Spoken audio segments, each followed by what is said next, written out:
사랑이 많으신 하나님 아버지 감사합니다. 2022년 한 해 동안에 하나님의 말씀을 가까이 할 수 있게 도우시고 여기까지 인도하게 하심에 감사드립니다. 우리가 끝까지 포기하지 않게 도우시고 내 평생 사는 해 동안에 하나님을 알아갈 수 있게 도우시고 하나님의 뜻대로 살아갈 수 있게 하여 주시옵소서.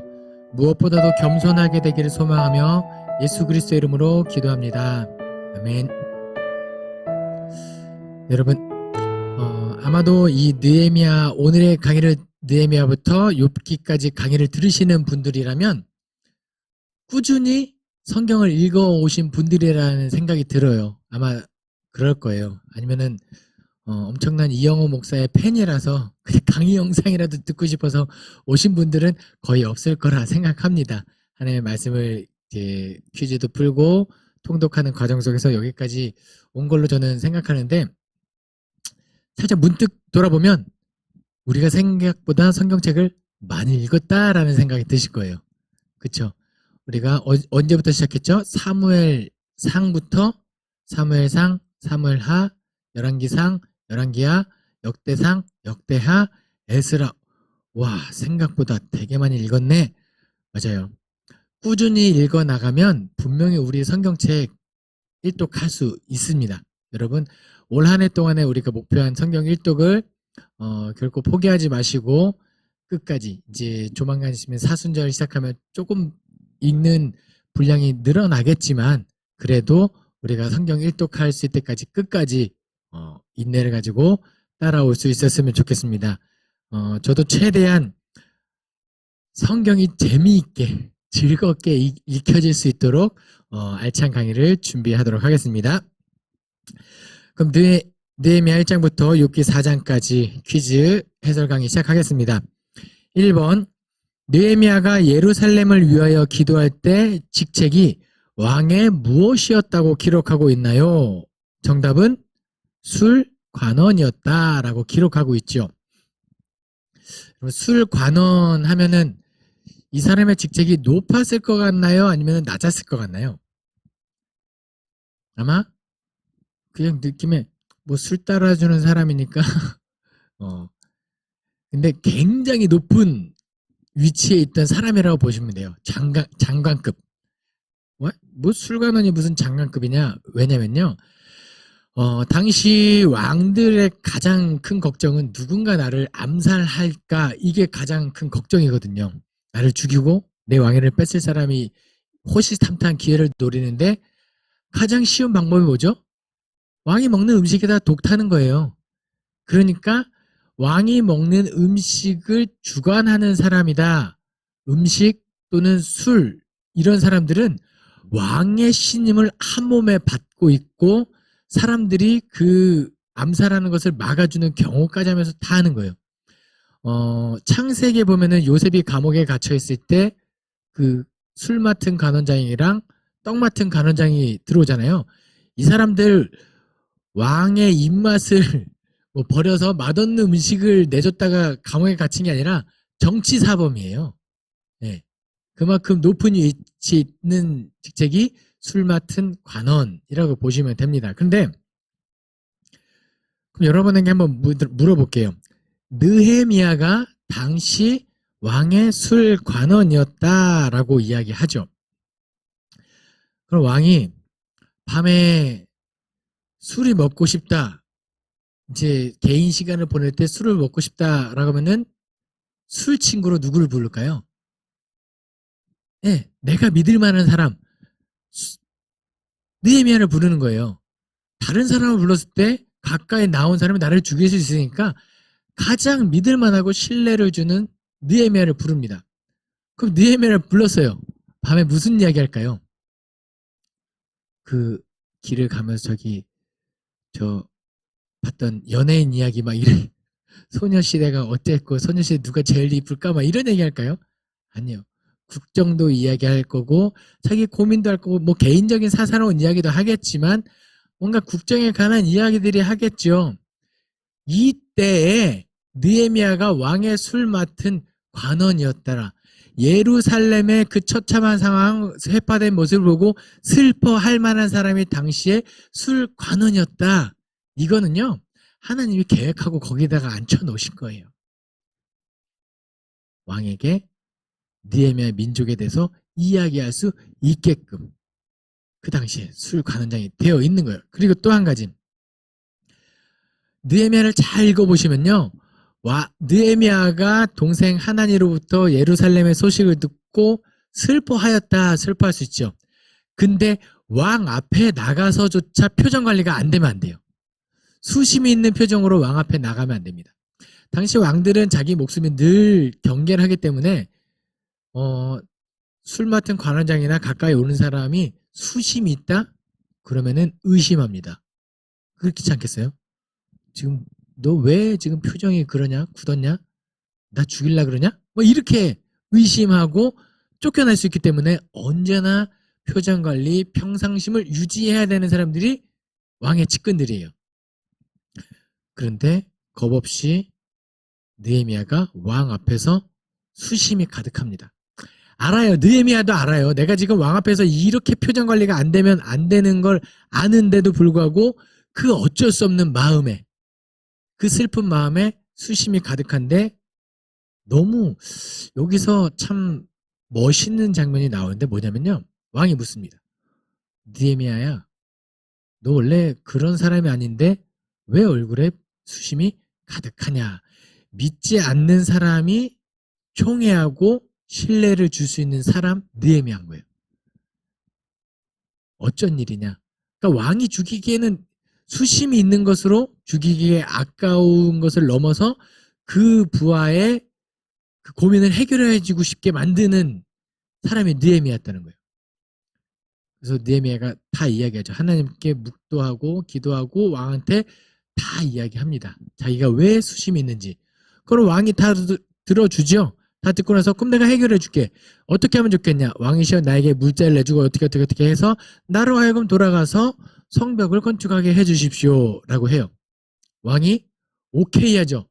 근데 그 다음에 더 멋있는 장면이 나와요. 그리고 나서 아닥사스다 왕이 느헤미야에게 이렇게 얘기합니다. 너 보내줄게. 근데 언제 다시 돌아올 거야 라고 이야기해요. 멋지지 않습니까?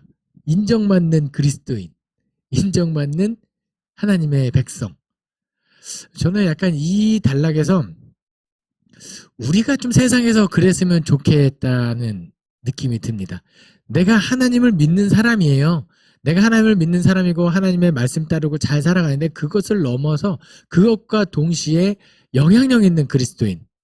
뭔가 상사가 나에게 뭐 할 때 이게 아니라 인정받는 직원. 그러면서 믿음도 지키는, 하나님께 인정받고 사람들에게도 사랑받는 이렇게 그 균형 잡힌 그리스도의 모습이 이 느헤미야 같은 사람을 모범 삼으면 참 좋겠다라는 생각이 듭니다. 어쨌든 느헤미야가 술 관원이 되었고 그때 왕의 모든 것을 이야기하고 모든 물자를 이끌고 왕의 칙령을 가지고 내려가더라라고 보시면 돼요. 자, 2번 문제. 성을 건축한다 함을 듣고 누가 크게 분노하며 유다 사람들을 비웃었나요? 네, 누가 비웃었냐면 산발랏이라는 사람이 방해를 하죠. 지금 보세요. 70년 전에 남유다가 망하고 쫓겨났어요. 포로로 끌려갔어요. 그 땅은 비어있죠. 부동산이잖아요. 땅은 부동산이니까 움직일 수 없는 거니까 땅은 여전히 남아있을 때 그 공백이 진공 상태로 있는 것이 아니라 다른 누군가 들어와서 살고 있었을 거예요. 그 중에 산발랏이라는 영향력 있는 사람도 있었던 것 같습니다. 그런데 함께 하자 했을 때 이 느헤미야, 에스라 이런 사람들이 우리는 너희와 함께 할 수 없다. 왜요? 이유는 분명해요. 율법에 하나님의 백성이 이방인과 함께 할 수 없기 때문에 그래요. 그냥 좀 같이 하지 이게 아닌 거예요. 하나님의 명령을, 하나님의 말씀을 지키기로 했을 때는 뭔가 우리의 다른 해석, 우리가 좀 요만큼만 했을 때 뭔가 달라지겠지 하는데 죄는 거기서부터 들어오는 거거든요. 아담과 하와가 하나님께 들었던 첫 번째 명령이 뭐였냐면 선악과를 먹지 말아라. 먹으면 죽을 것이다. 이거였잖아요. 근데 죄가 어떻게 들어오죠? 정령 죽을까 하노라. 이러면서 하나님의 명령이 조금씩 문구가 바뀌고 나의 해석, 하나님이 말씀하신 그 율법을 나의 해석으로 조금씩 됐을 때 죄는 들어오는 거예요. 그러니까 지금 산발랏이랑 함께 할 수 없는 거예요. 당시의 정치적인 상황에서 어떤 인간적인 다른 것도 있을 수 있지만 이 성경에서 말하고 싶은 건 뭐냐면 하나님의 말씀이, 하나님의 율법이 그렇기 때문에 같이 할 수 없는 거예요. 그들이 나가야 되는 거죠. 그러자 산발락과 이런 사람들이 너희들이 잘하나 두고 보자. 어차피 우리가 더 여기서 이미 70년 동안 세력이 있었고 기반이 있었는데 우리가 방해하면 이게 세워지겠냐라고 하면서 산발랏이 지금 비웃고 있는 거예요. 그런데 산발랏이 간과하고 있는 것이 무엇이냐? 지금 이 성전, 성벽이 누구의 허락하에, 누구의 주관하에 이루어지고 있는 역사냐? 하나님이 그들의 편에 있기 때문에 결국은 에스라, 느헤미야가 이긴다는 거. 그렇게 기억하시면 좋겠습니다. 누가 방해했냐? 산발랏. 끝까지 집요하게 방해하는 거 볼 수 있어요. 느헤미야 거의 끝까지 산발랏 이름이 나올 겁니다. 3번 문제. 느헤미야가 유다 땅 총독이 되어 몇 년 동안 총독의 녹을 먹지 아니하였나요? 정답은 12년이죠. 12년 동안 뭐 완전수 12 개념보다는 이것이 이야기하고 싶은 건 뭐냐면 느헤미야가 보세요. 많은 사람들이 자기 생활 기반을 두고 낯선 땅으로 왔어요. 먹고 살 것이 막막한 지경에 이르렀죠. 지금 여기는 돌아가라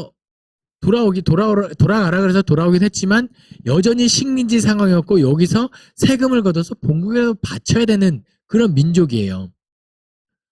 지금 당장 나 먹을 것도 없는데 세금도 바쳐야 하죠. 그렇다고 굶어 죽을 수 없으니까 어떤 일이 벌어지냐면 부모들이 자기 자식을 팔기 시작합니다. 처음부터 파는 건 아니고 돈 있는 사람에게 돈을 꾸죠.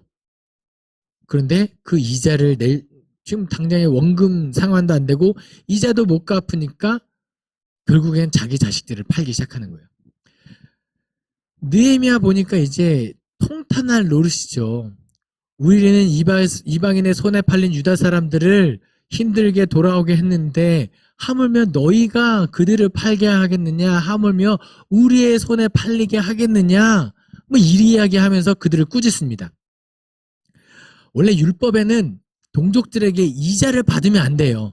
그러니까 지금 고리대금업하고 있는 사람들이 율법을 안 지키고 있는 것을 책망하는 것도 동시에 우리가 어떻게 위기, 고난을 당하고 어려운 소외된 이웃들을 이렇게 할 수 있느냐? 이거 말이 안 된다고 책망하고 어떤 걸 결정하느냐? 총독의 녹을 받지 않기로 합니다. 이게 어떤 거냐면요. 느헤미야는 지금 본국에서 유다 땅의 총독으로 임명돼서 왔어요. 공무원이에요. 그럼 이 공무원은 나라의 녹을 받겠죠? 그 녹이 뭐냐면 본국에서 돈을 보내주는 게 아니에요. 당시에는 화폐 개념이 무게 개념이라서 본국에서 내가 그래 느헤미야야 너 1년에 내가 금 1달란트씩 줄게 하면은 그 무거운 걸 가지고 바벨론에서 유다 땅까지 수레를 끌고 오는 게 아니라 그 지역에서 나오는 세금을 느헤미야가 가지면 되는 거예요. 그게 총독의 몫이에요. 근데 지금 뭐죠? 내가 그걸 받지 않겠다. 대신 남아있는 사람들을 위해서 우리 백성들을 위하여 염소도 잡고 양도 잡고 고기도 잡고 닭도 잡고 해서 먹고 살게 하겠다. 엄청난 사건이죠. 그러니까 하나님의 율법을 지키고 있으면 율법을 다른 말로 표현하면 약자보호법이라고 이야기하거든요. 느헤미야가 지금 그걸 하고 있는 거예요. 단순히 느헤미야가 12년 동안 총독의 녹을 받지 않아도 이미 본국에서부터 그동안에 쌓았던 재산이 많기 때문에 아무런 지장이 없었더라 이게 아니라 느헤미야가 지금 총독의 녹을 받지 않고 그 돈을 어떻게 사용하였고 하나님의 말씀을 어떻게 실천하고 있는지가 극명하게 드러나는 문제가 이거였습니다. 총독의 녹을 12년 동안 받지 않은 느헤미야. 본받아야 할 점이겠죠. 또 4번 문제입니다. 일곱째 달 초하루에 회중 앞에서 모세의 율법을 낭독한 사람은 누구인가요? 정답은 학사 에스라. 에스라서에 보면은 에스라를 이렇게 표현합니다. 모세의 율법에 능통하였고 왕이 요구하는 것은 다 받을 수 있는 사람이었더라. 이거 뭐냐면은 당시에 성전을 재건할 수 있는 능력과 무너진 이스라엘 백성들에게 율법을 가르치고 새로운 율법을 세우는 학사 에스라, 그 사람이 느헤미야 때 실제로 이제 활동하기 시작하는 거죠. 초막절을 지켰더라. 포로기에 돌아와서 초막절을 지켰더라. 이거는 하나님께 마땅히 해야 될 것을 지금 이제 드디어 해나가고 있는 거예요. 하나님의 율법을 지키고 있고, 그것을 할 때 그냥 초막절날 초막을 짓고 힘들게 생활하면 되겠지? 아니요. 그것보다 더 중요한 게 하나님의 말씀이 낭독되고, 그 낭독된 말씀에 이스라엘 사람들, 백성들이 아멘, 아멘 하는 것도 엄청 중요한 거거든요. 초막절을 지금 에스라를 통하여 지켜지고 있고, 하나님의 말씀이 선포되고 있고, 백성들이 그 율법을 따르고 있더라라고 보시면 됩니다. 여기까지 또 이거는 느헤미야 때는 관계없을 수 있는데, 초막절은 본래 가나안 땅에 들어가서 내 집을 놔두고 광야에서 힘든 시대에 나를 도와준 하나님을 기억하기 위하여 집 앞에 초막을 짓고 좀 고생스럽게 7일을 지키는 절기였잖아요. 근데 나중에 이 절기가 어떻게 바뀌냐면, 앞에 초막을 짓는 게 아니라 연등 행사처럼 불빛을 환하게 비추고 제단에다가 물을 뿌리는 절기가 돼요. 그래서 이 초막절이 물과 빛의 절기라는 별명을 얻게 됩니다. 초막을 짓는 게 아니라 물을 뿌리고, 제단에 물을 뿌리고 빛을. 그런데 이 초막절을 완성시킨 예수 그리스도, 이게 어디 잘 나타나냐면 요한복음 9장. 네, 실로암. 근데 이 9장까지 올 때 어디서부터 요한복음이 끌고 오면 되냐면 7, 8, 9장의 한 세트라고 보시면 돼요. 요한복음 7, 8, 9가. 그러니까 7장에서 예수님이 초막절에 라고 이야기하고 있을 거예요. 예수님이 갈릴리에 쭉 하시고 2절에 유대인의 명절인 초막절이 가까운지라 라고 표현하고 있거든요. 이 초막절 때부터 나는 생명의 생수의 물이다. 생명의 물이다. 나는 빛이다. 뭐 이렇게 이야기하시고, 그것이 이루어지는, 제가 아까 초막절이 무슨 절기라 그랬죠? 물과 빛의 절기다라고 말씀드렸잖아요. 그게 7장, 8장에 이어지고 실로암 맹인 비유는 뭐냐면요. 광명을 찾은 빛의 절기를 완성시킨 예수 그리스도, 실로암 목가에 가서 씻어라. 이 물의 절기. 이 초막절을 완성시킨 예수 그리스도를 요한복음이 드러나고 있는 거예요. 재밌죠? 요것이 더 궁금하신 분들은 잠실자유교회 홈페이지 요한복음 의미를 알면 읽을 수 있다. 이 요한복음 편을 한번 들어보시면, 아, 요한복음도 참 재미있구나라고 할 수 있을 것입니다. 어쨌든 일곱째 달 초하루에 회중 앞에 율법을 낭독한 사람 에스라를 통한 이 시대에 초막절 하나님의 율법을 지켰고, 그 다음에 절기를 성대하게 하나님의 마땅히 해야 될 것을 해나가기 시작했더라. 이렇게 기억하시면 좋겠습니다. 5번 문제. 모세의 책의 기록에 따르면 영원히 하나님의 총회에 들어오지 못하는 두 나라는 어디인가요? 정답은 모압, 암몬. 네, 암몬, 모압 둘 다 정답입니다. 모압과 암몬이 여호와의 하나님의 총회에 들어오지 못한다라고 이야기를 합니다. 느헤미야 때 함께 우리 합시다 했는데 안 된다. 모압과 암몬 사람 들어오지 못한다라고 어디 기록되어 있냐면 신명기 23장 3절부터 5절 말씀입니다. 암몬 사람과 모압 사람은 여호와의 총회에 들어오지 못하리니 그들에게 속한 자는 10대뿐만 아니라 영원히 여호와의 총회에 들어오지 못하리라. 아멘. 법적으로 들어오지 못하게 돼 있는 거예요. 그러면 우리가 인간적으로 그냥 그래도 들어와 오면 좀 불쌍히 여서 받아주면 안 되나? 이런 해석이 우리가 들어가면 안 된다는 거예요. 율법 해석할 때. 그런데 굉장히 재밌는 사실이 하나 있습니다. 분명히 하나님의 율법에는 모압 사람과 암몬 사람이 여호와의 총회에 들어오지 못한다라고 율법은 기록하고 있어요. 그럼 여기서 굉장히 생각해 볼 만한 질문 하나 드릴게요. 1번, 하나님의 율법을 가지고 있는 사람들, 이 하나님이 명령하신 율법을 가지고 있는 사람이 진짜 하나님의 백성이다. 2번, 하나님의 율법을 지키는 사람이 진짜 하나님의 백성이다. 하나님의 율법을 가진 사람과 율법을 지키는 사람, 누가 하나님의 백성일까요? 2번 쪽에 마음이 조금 가죠. 네. 근데 율법은 분명히 암몬 사람과 모압 사람이 총에 들어오지 못한다고 했는데 우리가 잘 알고 있는 사람 중에 여호와의 총에 들어온 모압 사람이 있습니다. 누구냐? 룻이에요. 룻기를 딱 읽기 시작하면요.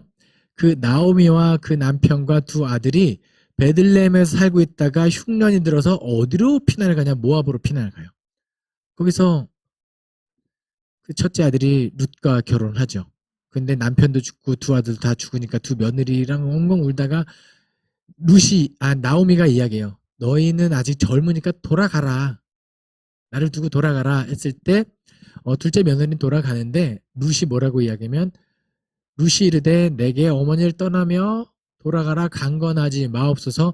어머니께서 가시는 곳에 나도 가고 어머니께서 머무시는 곳에 나도 머물겠나이다. 어머니의 백성이 나의 백성이 되고 어머니의 하나님이 나의 하나님이 되시리니 라고 이야기해요. 그리고 어머니, 약자가 된 어머니를 그 시어머니를 데리고 베들레헴으로 돌아오죠. 그리고 나서 그 보아스라는 사람과 이자 저자 뭐 해가지고 보아스랑 결혼해서 자식을 낳죠. 어떻게 이어지죠? 룻과 보아스가 결혼해서 누구를 낳고 나손, 살몬, 이세, 다윗까지 가는 거예요. 헐! 왕 중에 왕! 다윗의 혈통이 모압이었어! 이렇게 되는 거예요. 누가 참 하나님의 백성이냐? 이미 율법을 반드시 지켜야 하는 건 맞는데 율법을 가지고 있다고 해서 그 자체로 하나님의 백성이 되는 게 아니에요. 하나님의 율법을 지킨 사람, 그때부터 하나님은 받아줄 준비가 돼 있는 거예요. 하나님이 그렇대 하면서 우리가 율법을 해석하고 여지를 두고 행동하면은 잘못됐지만 하나님은 온누리의 하나님은 율법을 지키는 자를 하나님의 백성으로 삼아 주신다는 개념이 성경에 있는 거예요. 이 개념을 누가 확장해서 이야기하느냐, 그리고 누가 이제 모든 사람에게 열어주냐, 예수 그리스도신 거죠. 사도 바울이 로마서를 씁니다.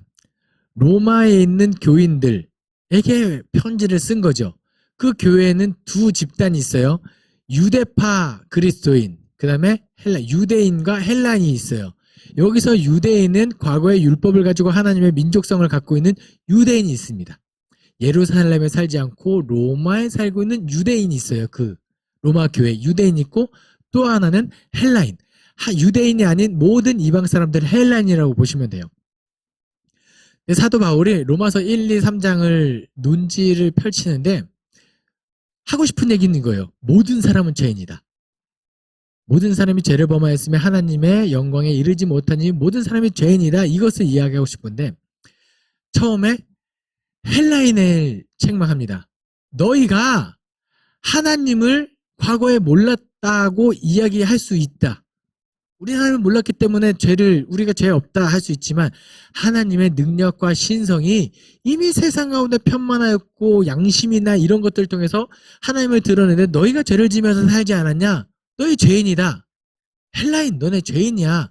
이렇게 무서운 죄들을 지었으니 악독, 수군수군 기타 등등 죄를 지었으니 너희 죄인이야. 이렇게 해서 헬라인을 혼내잖아요. 그러면은 누가 웃음이 날까요? 유대인이 웃음이 나요. 고등학교 때 학교 다닐 때 왜 그렇게 앞에 나가서 친구가 맞으면 이렇게 웃음이 나는지 모르겠어요. 친구가 맞는 모습을 보면은 되게 제가 나쁜 사람 외라 저뿐만 아니라 친구들 다 이렇게 안 맞는 친구들은 다 웃었던 것 같아요. 근데 헬라인을 이렇게 너희 죄인이야 책망하면 유대인들 입장에서는 그렇지. 헬라인들은 죄인이지. 우리는 뭐 율법을 가지고 있으니까. 그러자 사도 바울이 유대인들에게도 이야기합니다. 너희는 하나님의 율법을 가지고 있다는 이점은 있지. 우리 민족은 그런 민족이야. 그런데 그 가지고 있기만 하면 그게 뭔 소용이냐. 하나님의 율법을 지켜야지. 다 율법이 100가지가 되면 100가지를 다 지킬 수 없다. 한 가지만 지키지 않아도 우리는 율법을 지키지 못한 자가 되어 우리는 의롭지 못하니 모든 사람이 죄인이다 라고 돼요. 그러면서 하고 싶은 논지가 뭐냐면 율법을 가지고 있다고 해서 의인이 아니라 율법을 지켜야 의인이다. 그래서 암몬과 모압이 영원히 하나님의 총에 들어오지 못한다라고 율법은 명시하고 있지만 우리가 또 하나 기억해야 될 것은 하나님의 율법을 지키는 자가 또 하나님의 백성이다라는 걸 기억하시면 좋아요. 목사님, 하나님의 말씀을 내 상황에 어떻게 적용시켜야 할까요? 라고 했을 때는 내가 하나님 앞에 죄를 지었을 때는 하나님의 말씀대로 내가 엄격하게 그 하나님의 말씀의 잣대를 나한테 드릴 때는 엄격하게 총에 암몬과 모압이 들어올 수 없다. 나에게 죄가 들어올 여지를 주어서는 안 된다. 이렇게 들이대시면 돼요. 그러면은 총에 들어올 수 있는 사람은요. 이거는 다른 사람에게 잣대를 댈 때 그렇게 대시면 돼요. 저 사람이 죄를 지었는데 진짜 엄격하게 혼내고 싶은데 예수님 생각하면 용서하실 것 같아. 그럼 그때 너그럽게 나도 용서할 수 있게 되는 그렇게 잣대가 나에게는 조금 엄격하고 남에게는 좀 너그럽게 이렇게 되면 참 성숙한 그리스도인이 되지 않을까 그런 마음이 듭니다. 어쨌든 영원히 하나님의 총에 들어오지 못하는 나라가 모압과 총회이지만 그럼에도 불구하고 하나님의 율법을 지킴으로 여호와의 총에 들어온 룻과 같은 거기서 다윗이 태어나는 이 놀라운 하나님의 역사 또한 있는 것을 기억하시면 좋겠습니다. 자, 6번 문제. 아하수에로의 왕의 명령을 어겨 폐위된 왕후는 누구인가요? 정답은 와스디입니다. 에스더 문제 이 해설하기에 앞서서 여러분이 에스더를 읽으실 때는요, 이런 느낌을 받으시면 참 좋아요. 하필이면 이 타이밍에 이런 내용이 기록되어 있다고 네, 이런 거예요. 우리가요, 우리 인생을 쭉 돌아보다 보면은 우연이라고 여겨지는 행운 그 순간들이 많잖아요. 야, 내가 어떻게 그렇게 됐을까? 우연히. 그런데요, 이것을요, 우리의 인생을 쭉 다시 뒤돌아보면 그때는 나에게는 우연인데 뒤돌아보면 하나님의 계획이었구나라는 우리의 인생이 있잖아요. 그래서 우리가 모든 것이 은혜 네, 이렇게 고백하는 그런 고백이 나오는 거죠. 우연 하나님의 입장에선 모든 것이 계획과 필연 이렇게 되는 것을 이 에스더를 읽으실 때는 이 느낌을 가지고 읽으시면 좋습니다. 제가 이제 문제를 풀면서 다 하나씩 짚어드릴게요. 먼저 아하수에로 왕 누구일까요? 아하수에로. 혹시 여러분들 영화 중에 300 보셨나요? 영화? 스파르타랑 페르시아랑 전쟁하는 그 페르시아 근육 막 빵빵하고 식스팩 쩍쩍 갈라진 사람들 나오는 아주 재밌는 영화 있어요. 스파르타 하는 영화 있는데요. 그때 스파르타 사람들이랑 싸운 얼굴 까맣고 나는 관대하다 뭐 이렇게 하는 흑인 페르시아 왕 그 사람이 아하수에로예요. 재밌죠. 근데 약간 그 영화에서는 그 뭐 이거는 옷을 홀딱 벗고 있고 막 하는데 당시 페르시아 사람들 굉장히 교양 있고 학식 있고 이런 사람들이었다고 영화에서는 조금 과장된 느낌이 없지 않아 있어요. 어쨌든 페르시아 그 아하수에로 왕이 누구다? 지금 에스더에 등장하는 거예요. 아하수에로 왕이 1장에서 신하들과 잔치를 열어요. 근데 문득 신하들에게 와스디를 자랑하고 싶어졌습니다. 와스디의 왕후의 그런 자태나 이런 것들이 이쁜 어떤 자랑하고 싶은 면이 있었나 봐요. 그래서 와스디에게 와라라고 이야기합니다. 근데 와스디가 거절을 해요. 아무리 왕후라고 할지라도 당시에 그 왕의 명령을 어기는 건 있을 수 없는 일인데 이 아하수에로 왕이 감정적으로 처리하지 않고 신하들에게 묻습니다. 왕의 명령을 어긴 이 왕후를 어떻게 처리하는 것이 옳으냐? 그래야 신하들이 왕이시여 한 나라의 왕후가 왕의 명령을 어기는 것이 있을 수 없는 일입니다. 혹 왕이 지금 용서하신다면 나라의 기강이 잘못되고 사람들에게 밑에 아랫 사람들에게 본이 되지 않으니 그를 폐위시키십시오라고 해요. 자, 그래서 와스디가 폐위가 됩니다. 이제 이 와스디가 폐위된 사건 하필이면 지금 와스디가 왜 폐위가 되었을까요? 누가 등장할 초석이 마련된 거죠? 에스더가 등장할 이제 초석이 여기서 마련된 거예요. 와스디가 이해가 안 되는 거거든요. 왕이 부르면 와야 돼요. 근데 와스디가 그거 거절했다가 폐위가 돼요. 그래서 에스더가 등장할 초석이 이제 여기 마련됩니다. 2번 문제. 모르드게가 암살 음모를 저지한 사실이 왕 앞에서 어디에 기록되었나요? 정답은 궁중일기. 어떤 분께서는 22절 이렇게 말씀하신 분도 있었어요. 두 개 다 제가 맞다고 했습니다. 궁중일기에 기록되어 있지요. 근데 모르드게가 어떻게 해서 왕의 암살 음모를 막게 되었냐면요. 왕이 신하들을 보내서 와스디를 대신할 왕후 후보를 데려와라 라고 이야기하죠. 어떤 신하가 와서 에스더를 보고 외모도 좋고 교양도 있는 것 같으니 후보로 데려가요. 왕의 지역으로 데려가죠. 그래서 어디 다 같이 모여있는 어떤 지역이 있었나 봐요. 그러니까 그 모르드게가 왕의 뜰 후문에 늘 에스더가 잘 있나 그의 근황이 궁금해서 늘 거길 찾아갑니다. 어디에 찾아간다고요? 늘 후문에 가서 찾아가요. 그런데 하루는 그 왕의 뜰 정문에 앉아 있는데 빅단과 데레스라는 사람이 지나가면서 모르드게가 누군지 모르니까 자기들 이야기를 했는지 어쨌는지 해서 왕을 죽일 음모를 모르드게가 듣게 돼요. 알게 돼요. 그러자 에스더에게 쭉 가서 일러줍니다. 그래서 에스더가 왕에게 가서 고해 바치죠. 모르드게를 통해서 이렇게 들었는데 이렇게 왕을 암살하려고 한답니다. 왕이 알아보니까 사실이었죠. 자, 그러면 어떻게 이제 왕이 뭘 해야 되죠? 포상을 내려줘야 돼요. 제가 만약에 죽다 살아났어요. 누군가 저를 살려줬어요. 와, 이영호 목사가 죽다 살아났어요. 누가 제 목숨을 구해줬습니다. 그럼 뭘 해야 되죠? 감사, 인사 또는 사례 이런 걸 해야 되는데 지금 그거 안 하고 집에 가서 와, 오늘 어떤 사람이 나의 목숨을 구해주었더라. 일기만 쓰면 돼요? 이영호 목사가 그렇게 나쁜 사람은 아닐 거란 말이죠. 포상을 해야 되는데 지금 그 장면이 없어요. 궁중일기에 기록되었더라로 끝나요. 왜요? 왜? 왜 궁중일기에 기록하고 포상을 내리지 않았을까요?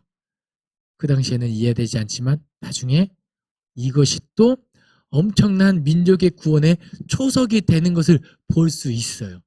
단지 궁중일기에 기록되었더라라고 이야기는 또 한 달락 끝이 납니다. 8번 문제. 유다 민족을 멸절하려고 했던 함무다다의 아들 하만은 어디 사람인가요? 정답은 아각. 아각 사람 함무다다의 아들 하만 이렇게 되거든요. 근데 제가 이걸 왜 물어봤냐면요. 이 하만이 아각 사람인데요. 추정으로는 아말렉 민족으로 추정돼요. 제가 이 답을 많은 사람들이 내주는 걸 보고 깜짝 놀랐는데 어떤 분께서 아각이라고 하고 옆에 가로치고 아말렉이라고 적으신 분이 계세요. 제가 그래서 우리 잠실교회 성도님들 수준이 대단하구나 라고 느낀 놀라운 답안이었습니다. 뭐냐면요. 이스라엘 민족들은요. 대대로 아말렉과 철천지 원수예요. 언제부터냐? 출애굽기 17장부터 원수가 되기 시작합니다. 이스라엘 백성들이 출애굽하고 이제 광야 시내산으로 가고 있을 때 맨 앞쪽에 건강한 사람들과 쭉쭉 가고 뒤에 후미에는 여자들, 노인들, 약자들, 어린이들, 힘이 없는 사람이 후미에 위치하고 있는데 아말렉 민족이 쳐들어와서 후방을 치기 시작해요. 나쁜 놈들이죠. 약자들을 괴롭히는. 그래서 모세가 그 아말렉 민족과 전투를 하죠. 이게 그 유명한 모세가 손을 들면 이기고 손을 내리면 지는 아말렉과의 전투. 아론과 훌이 모세의 손을 들어줬던 그 전투가 되죠. 누가 이기죠? 모세, 이스라엘 민족이 이겨요. 그리고 나서 광야를 40년 돌고 모압 평지에 이르러서 모세가 신명기에 이렇게 이야기합니다. 25장 19절에 그러므로 내 하나님 여호와께서 내게 기업으로 주어 차지하게 하시는 땅에서 내 하나님 여호와께서 사방에 있는 모든 적군으로부터 내게 안식을 주실 때 너는 천하에서 아말렉에 대한 기억을 지워버리라. 너는 잊지 말지니라. 아말렉을 지워버려라. 이게 민족의 과업이 된 거예요. 이것을 누가 성취할 기회를 잡았냐? 이스라엘의 초대왕 사울이 그 기회를 잡죠. 사무엘이 이야기합니다. 왕이시여 아말렉과 전투를 하면 이제 모든 것들을 다 진멸하소서. 왕도 죽이고 그의 가축들 죽이고 다 죽이십시오 라고 했는데 어떻게 되죠? 사울이 그 아말렉 왕도 살려줍니다. 그리고 가축들을 남기죠. 사무엘이 와서 책망했을 때 하나님께 제사하기 위해 좋은 걸 남겨뒀습니다 했을 때 사무엘이 하나님께서는 제사보다 순종을 원하신다 하면서 슬퍼하시면서 하나님의 영이 사울을 떠나게 되는 그 사건이 되는 거예요. 그런데 이때 사울이 살려준 아말렉 왕의 이름이 아각입니다. 그 아말렉 왕 아각 사람 하만까지 이어지는 거예요. 그러니까 이스라엘 민족의 철천지 원수 아말렉과의 끝없는 전투가 여기까지 이어지고 있는 거예요. 민족적인 그 원한 관계가. 나중에 다윗까지도 이렇게 아말렉과의 싸움이 이루어지는데 그 하만이 민족적 다툼 있는 하만이 지나가는데 왕으로부터 존귀하게 됨을 여겨서 사람들이 그에게 고개 숙이고 인사를 합니다. 누가 인사를 안 하죠? 모르드게. 그러자 하만이 이야기죠. 너? 나 모르드냐? 예, 모르드게. 나 모르드냐? 왜 인사를 안 했을까요? 여기서 또 다니엘의 새 친구가 떠오릅니다. 왕의 금신상에게 절해라. 우리는 하나님을 믿는 민족이기 때문에 금신상 우상에게 절하지 않겠습니다. 모르드게가 하만에게 절을 하지 않으면 자기의 목숨이 위협받을 수 있을 것 같지만 지금 하만에게 이스라엘의 철천지 원수의 민족에게 고개를 숙이지 않습니다. 그래서 하만이 자존심도 상하고 화가 나서 뭘 작정하죠? 모르드게 민족을 쓸어버리겠다 하면서 제비를 뽑아요. 아달월 며칠날 이 민족을 없애버리겠다고 그 아하수에로 왕을 찾아갑니다. 그리고 뭘 제냐면 왕이시여 그 옳지 않은 민족들이 있는데 그 민족을 제가 다 쓸어버리고 거기서 걷어지는 재물을 왕에게 바쳐서 왕의 창고를 풍성하게 하겠습니다. 왕의 입장에서 그래? 그렇게 못된 민족이 있어? 그렇게 해라 라고 허가를 내주죠. 그래서 하만이 왕의 조서도 받았겠다. 그 조서를 방방곡곡 뿌립니다. 유다 민족은 아달월 며칠날 다 진멸하게 준비해라. 도망칠 것도 없어요. 더 이상. 그래서 그 날까지 굉장히 이제 죽을 날만, 심판의 날만, 그런 날만 기다리게 되는 민족인 거죠. 하만이, 아말렉 민족 아각 사람 하만이 그런 음모를 꾸몄다. 9번 문제입니다. 유다 민족이 구원받은 날을 기념하기 위한 불임일은 무엇의 이름을 따라 정해졌나요? 정답은 부르입니다. 부르가 뭐냐? 하만이 제비 뽑은 날, 아달월 날 다 죽여야겠다. 그날이 원래 심판의 날, 멸망의 날이었는데 그 하나님께서 이스라엘 민족을 구원해서 심판의 날에서 구원의 날이 된 그날을 우리가 기념하기 위해서 불인절이라 하자. 부르의 개념이 불인절이 된 거예요. 우리를 구원하신 하나님을 기억하는 절기인 거죠. 재밌죠? 그런데 여기서 뭘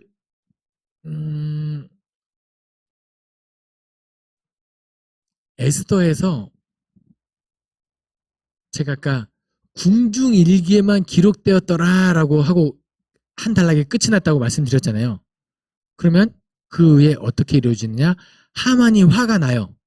하만이 화가 나서 왕에게 유다 민족을 진멸하는 것을 제안했고 그것이 인가가 떨어지죠. 그러자 모르드게가 에스더를 찾아갑니다. 너가 왕에게 이야기해서 구원을 한번 약속해봐라. 근데 에스더가 뭐라고 이야기하면 왕 앞에 함부로 나아가는 것은 암살 의도로 암살 의도가 있는 것으로 여겨져서 죽임을 당해서 나갈 수 없고 왕이 나를 아직 부르지 않은 지 벌써 수십일이 지났습니다. 그러자 모르드게가 이때 내가 만일 잠잠하여 말이 없으면 유다인은 다른 데로 말미암아 구원과 노임을 얻을 것이나 너와 내 아버지의 집은 멸망하리라. 내가 이때를 위하여 왕후의 자리에 오른 것인지 누가 알겠느냐 하니 이렇게 이야기해요. 그러다 에스더가 내가 이제 금식하고 죽으면 죽으리다 하고 나가죠. 왕이 나온 에스더를 이쁘게 여겨 규를 내리죠. 내가 너에게 가겠다. 나라의 절반이라도 들어주겠다. 그러자 에스더가 왕이시여 내가 잔치를 열 테니 오십시오.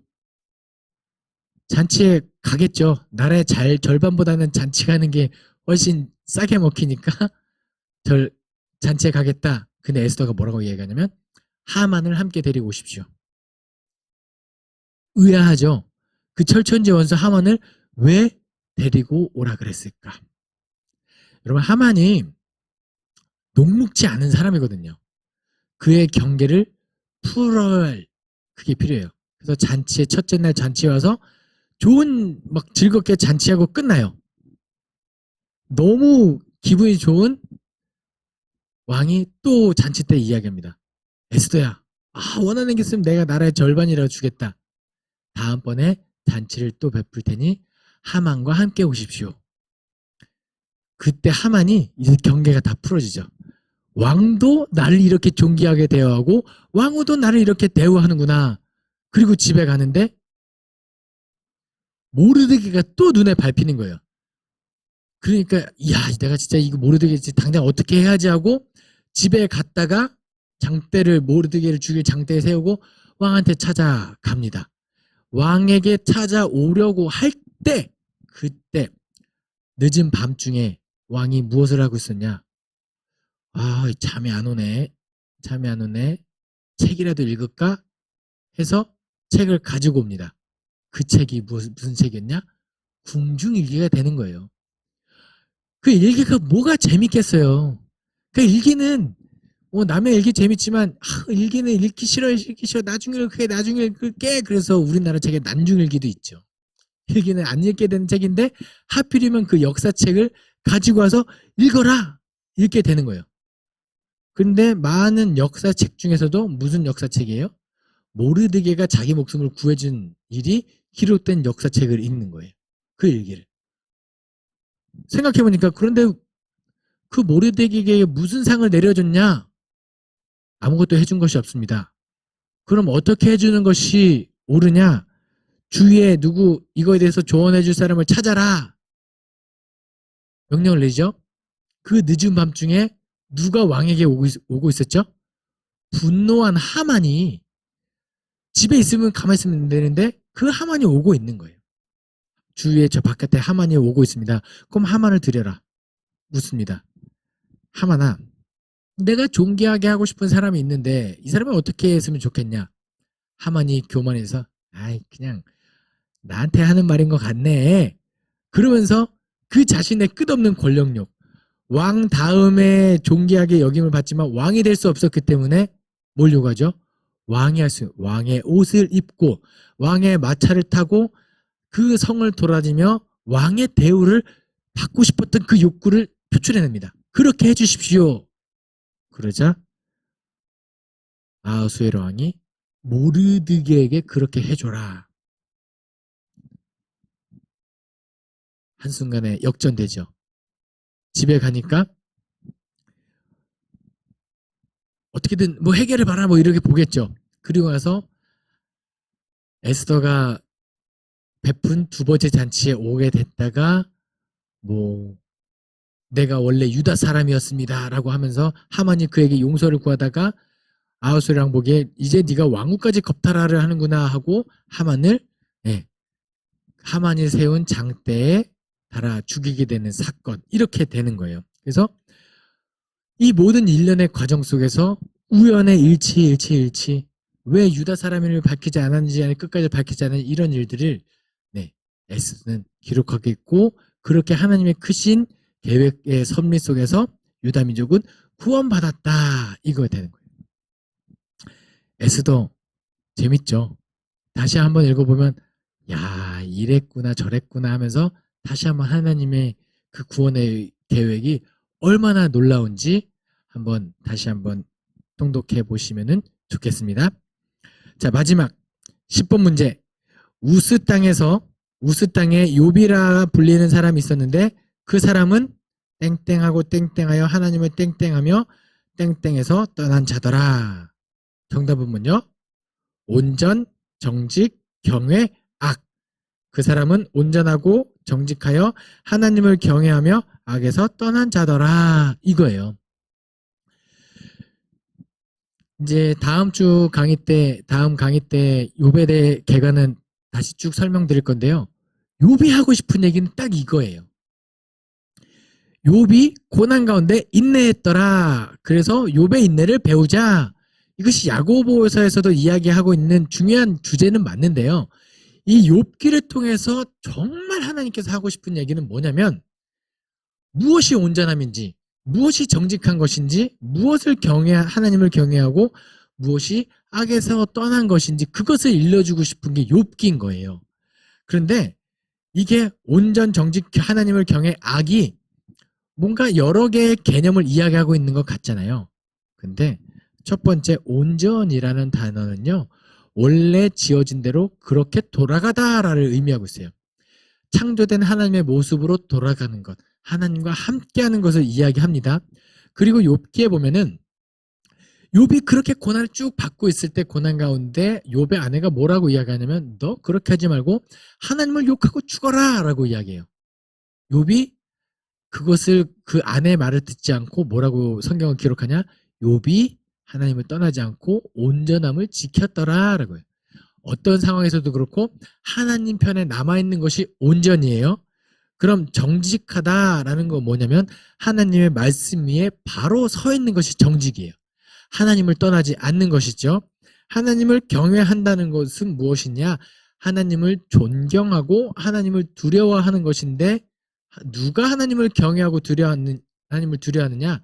하나님이 나를 지켜보고 있다라고 느끼고 있는 사람이 하나님을 경외하는 거예요. 그렇지 않겠어요? 원래 죄는 아무도 지켜보지 않을 때 아무도 없다고 여길 때 범죄를 하게 되는 건데 하나님을 두려워하기 때문에 죄를 짓지 않는 거예요. 궁극적으로 뭐예요? 하나님이 나와 항상 함께하고 있다는 거예요. 그리고 나도 하나님과 함께하는 사람이 그게 여호와를 경외하는 거예요. 그럼 악은요 뭐예요? 악은, 성경이 말하는 악은요 선의 부재예요. 선함이 없는 것이 부재, 선함이 없는 것이 악인데, 성경이 말하는 온전한 완전한 선, 참된 선, 진정한 선은 뭐예요? 하나님이에요. 악에서 떠났다라는 것은 선과 함께하는 것. 그러니까 온전 정직 하나님 경외, 악이 하나의 개념으로 임마누엘, 하나님과 함께하는 것으로 이어지고 있다.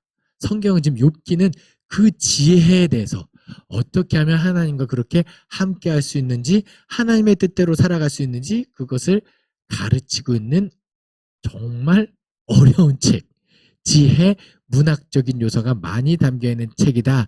이렇게 기록하고 읽으시면 좋겠습니다. 혹시 욥기 읽다가 혼자 너무 어려우신 분들은 앞으로 이어질 강의 또는 새벽 기도 때 이미 통독하면서 담임 목사님과 많은 부교역자들이 새벽 기도 때 설교했던 그 내용들을 들으시면서 통독하시면 큰 도움이 될 거라 믿습니다. 네, 오늘도 부족한 종의 입술을 통해서 느헤미야 1장부터 욥기 4장까지 강의를 했는데요. 많은 도움이 되셨기를 바랍니다. 그리고 삶의 자리에서 반드시 그 하나님의 뜻대로 살아가는 저와 여러분 되기를 소망합니다. 기도하겠습니다. 사랑이 많으신 하나님 아버지 감사합니다. 오늘도 하나님의 말씀을 즐겁게 들을 수 있게 하시고 깊이 깨달을 수 있게 하시니 감사드립니다. 삶의 자리에서 깨닫는 기쁨을 가지고 행복할 수 있게 도와주시고 하나님의 뜻대로 살아가기 위하여 애쓰는 그리스도인 되게 도와주시옵소서. 감사드리며 예수 그리스도의 이름으로 기도합니다. 아멘.